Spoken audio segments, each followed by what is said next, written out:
y'all, it's Hope at Crafty Hope and welcome.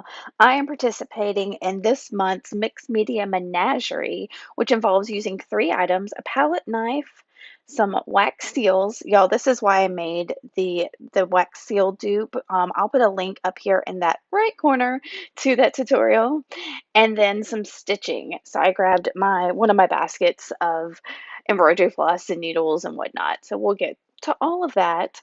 Now, for the Mixed Media Menagerie, they have a specific journal that they use, and I could not get that journal. So I took this one, which is about the same size as that one. This is just from the Dollar Tree, y'all. It's super thin paper. So I glued a couple pages together and then coated them with gesso so that it's a better surface because I think theirs has mixed media paper in it. So I'm just trying to bulk it up a little bit. Now, I've sped this up quite a bit because this is a long video, and this first thing I'm doing is just collaging. I've got a variety of papers in here, and I am using matte gel medium to stick them down. So, and all of the papers I'm using here are pretty neutral. They're grays and whites and creams and browns and what I consider kind of no color really, it's just neutrals and some patterns and yeah, some of this is some thin scrapbook paper that I don't even know where it came from, either Happy Mail or I don't know, something else. I don't know. There's book pages and eco dyed pages, and I think there's a calendar page in there that has some gesso on it. That is from some Happy Mail from Tiffany Goff Smith, Southern Gals Designs. In fact, this paper here too might be from somebody, and I can't remember who, maybe Tiffany also. Anyway, I'm going to tell you about Mixed Media Menagerie. They've been doing this for at least a year. This is the first real one of the new year, and they've uncomplicated it a little. And basically, they have some prompts of things they want you to use to create. I think, yeah, in the art journal, like I said, and it's three of them. It is Erin DeCoste, Nicole Watson Art, and Laura Mix Media, and they're going to have this year a guest artist each month. So this month, their guest artist is Nina Fickett. They revealed their pages for this Mixed Media Menagerie for February at the beginning of the month, and that gives everybody else a little bit of time to play along. Now, I played along pretty early in the month, but I'm just now getting the video up to share with y'all, so I apologize for that, but I hope you do enjoy this. Y'all, this spread is a wild ride. It's part of the reason I sped this up so much because it gets into a whole lot of chaos that I had to like walk away from and come back and fix. So once I got my collaging down, I am going to go ahead and bring in my palette knife. I have this little tub of, what is it, slate gray paint. That is the Target acrylic paint. At least it's what they used to sell. I can't ever remember the brand of it, but it's just the most basic acrylic paint in a nice neutral gray. And so I'm going to put that down.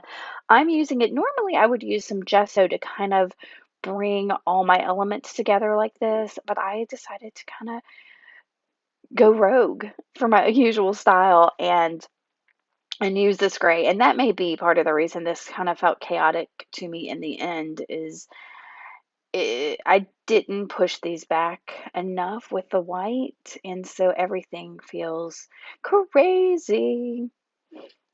So, yeah, and I like using the palette knife to do that because it gives you really organic shapes. It's kind of like using the brayer. I wanted a little bit of mark making in here, so I'm using a China marker. The paint there is still kind of wet, so I'm using this China, which is just a wax marker or wax crayon kind of thing, y'all. And I'm putting these in there.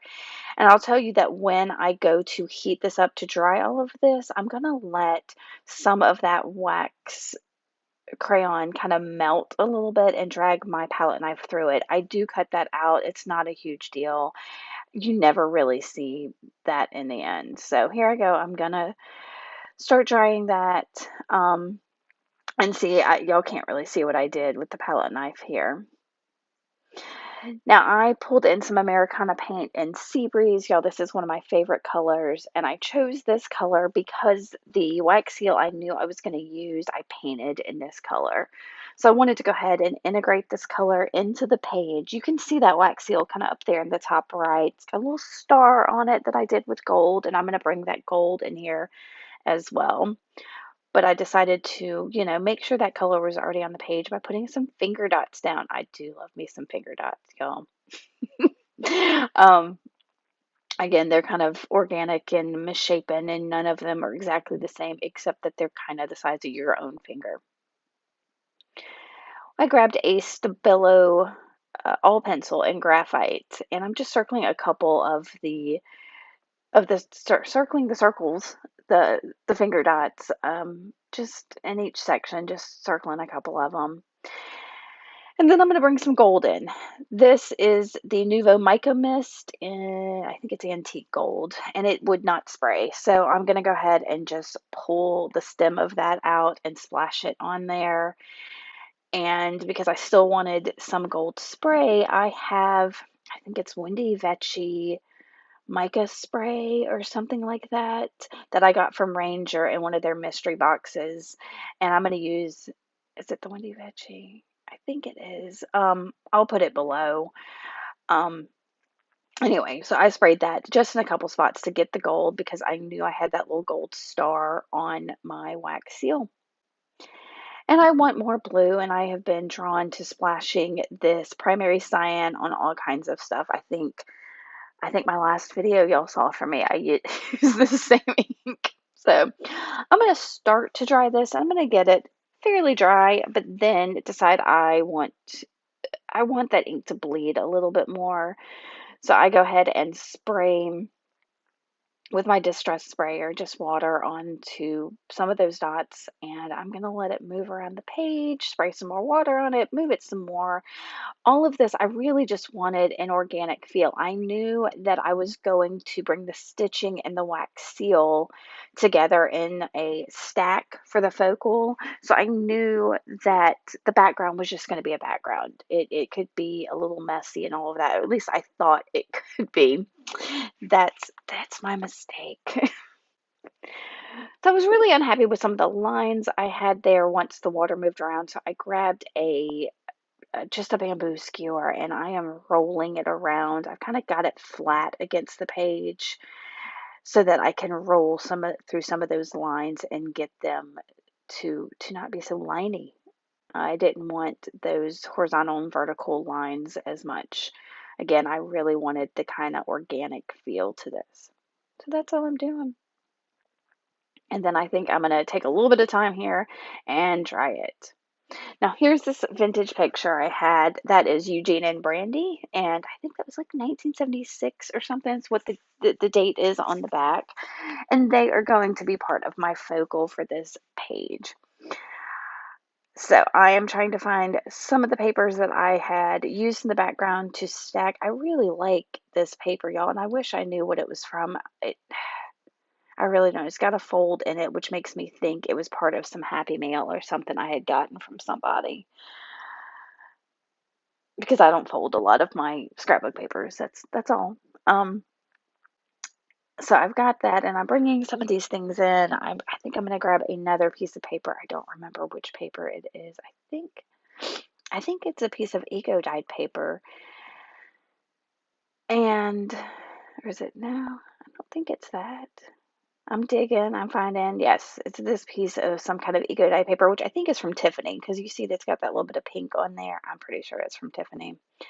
And I decided I wanted it to have some of that gold, so I am just painting it with the stem of that Nuvo Mica Mist. And I decided this little sliver wasn't going to be enough for me. I'd rather have that bigger piece painted, so I'll do it again. And then once I get it kind of painted, I'm going to dry it real quick. I'll hold the paper with my skewer and dry this. Yeah, because it's just going to blow away. Oh, y'all, I knew how long this was taking me at this point. I was like, let's get this done. So I'm going to fiddle with this little stack for a bit, trying to get everything the way I want. And what I didn't notice when I was doing this, I knew I kind of wanted it up in this right corner. But I also had that same gray patterned scrapbook paper up there in the right corner. And I don't know, part of that is just going to bother me. See, Eugene and Brandy, no, maybe, I don't know what year that says. 70, I think their birthdays are on there. I don't know. Um, yeah, it's from the 70s. It could be 79. I don't remember. I just thought, I wanted to remember their names. So it's here in the video for posterity. So I used a glue stick just to stick those together to kind of get it down because I knew at some point I was going to bring the stitching in and I just wanted everything to be together. So I grabbed a dark blue that kind of matched that primary cyan I had splashed around. I put it on a needle and knotted it. I took that out so y'all did not have to watch me go through that process of threading a needle and knotting my thread, but it's just some embroidery flaws. And I am going to uh, just stitch these so it looks like, well, I mean, I am stitching these two together, but we've already faked it by using the glue. And these are not evenly spaced. They are not completely vertical. Just want some messy stitches. I kind of wish I had done something a little bit more here because the stitches just don't stand out in the end. But it's okay. I mean, it's okay. I got my stitching for the prompts here.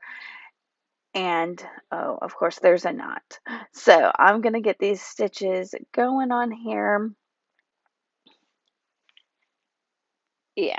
And then I will do a quick tie in the back, I think, when I get to the bottom of this. I did down the whole full length of this because both the paper was thin and the picture is vintage. I was having some of it was tearing a little bit more than I wanted it to, so I was trying to be careful, and so it took me a little while to get it just, I don't know, just the way I wanted.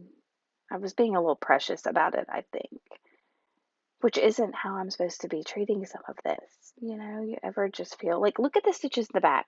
Those are almost so much better than what I did in the front. Oh, I may not even tied this. Yeah, no, I didn't even tie this. I just slid that through the stitches up in the back because I was like, it's going to get glued down. Now I'm going to try to glue down this wax seal, which with the matte gel medium, it's going to not end up working. I end up trying to weigh it down with the matte gel medium. I'm going to come back in a little bit with some E6000 to get it to really stay.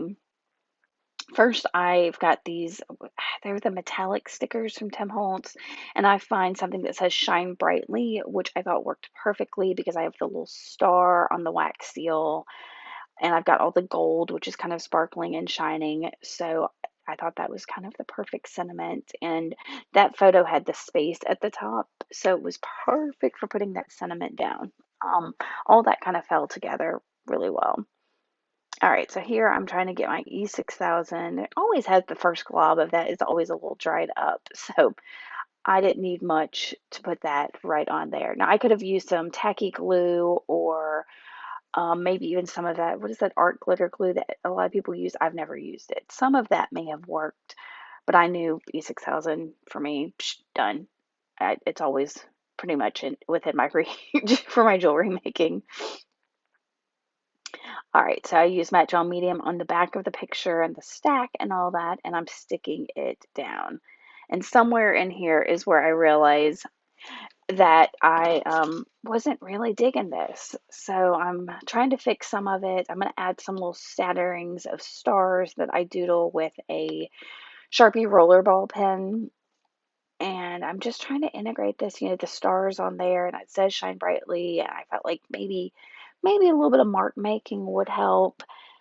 So I'm going to do that. And the whole time I'm like, oh, this feels so busy. It feels so busy.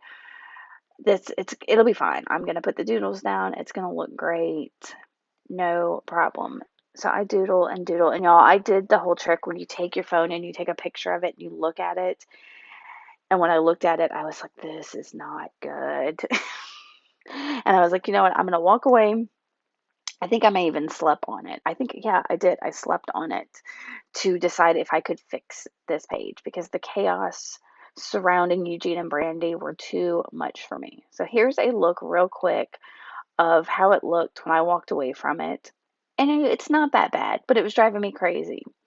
And so after sleeping on it, I decided what I need to do was kind of push the background into the background, and I grabbed a stencil. And this is a Heidi Swapp stencil, I believe, and I've got some cheapo chalkboard paint, which I knew would be nice and black matte, that I am using a cosmetic sponge and just putting that all over this background. You see I've slid the stencil up underneath my vintage photo, and I'm going to do that all the way around and get it, yeah. And this is going to push that background back and make everything feel a little more cohesive, y'all. I'm peeling up some of that stack that I made there to try to get underneath it and make this a bit more cohesive. And that's also going to help block off. I told you that that paper matched the paper up there in the corner. It's going to help push that back a little bit. And I'm just going all the way around with it. I'll come in at the end and add a little bit more to that bottom left corner. I did want to fill the whole page up with the stencil, and I didn't, but yeah.